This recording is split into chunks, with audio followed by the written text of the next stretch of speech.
One of the longest debates that has existed inside of Tevat is the question of how much time has actually passed.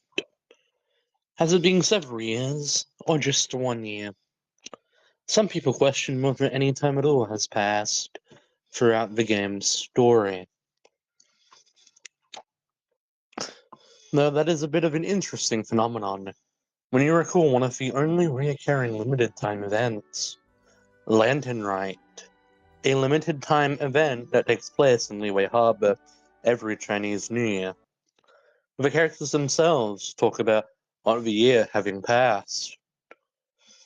There's one more piece of evidence, however, about time passing, and her name is Kale. Before Genshin Impact the game, there was Genshin Impact the idea, and from Genshin Impact the idea came Genshin Impact the manga. During the manga, Kale was a child around 8 to 10 is a pretty safe bet when it comes to assuming ages. When Kale and Amber are offered alcoholic drinks in the manga, they state that they are not yet old enough to drink. Time passes between the game and manga, which is evident by the fact that during Jean's story quest, Amber can drink.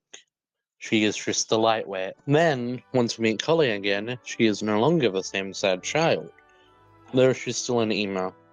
And in fact, most of the story of Cully is a coming-of-age story.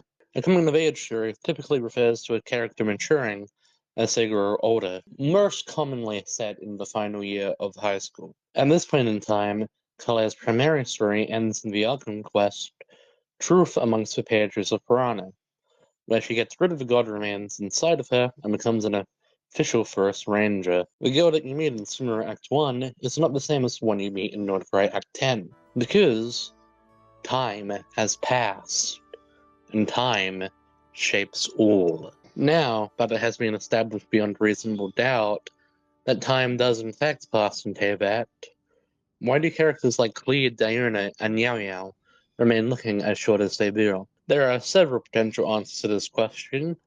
The first one I'd like to point out is the separation of church and state. This is a reference to the law, in the sense that gameplay is not the same as the law. For example, when claiming commissions or doing a story cutscene, you will use the Traveler and not your selected character, because you are always canonically the Traveler. In gameplay, you can become any of Genshin's near hundreds of characters, but in lore, you are always the Traveler.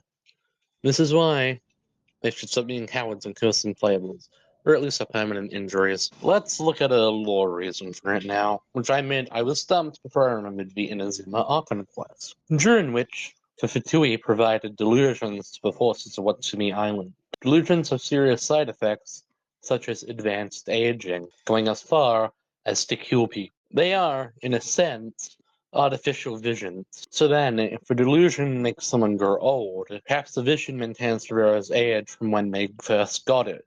What do you think? Are visions reason clear as a tiny Tyrannosaurus?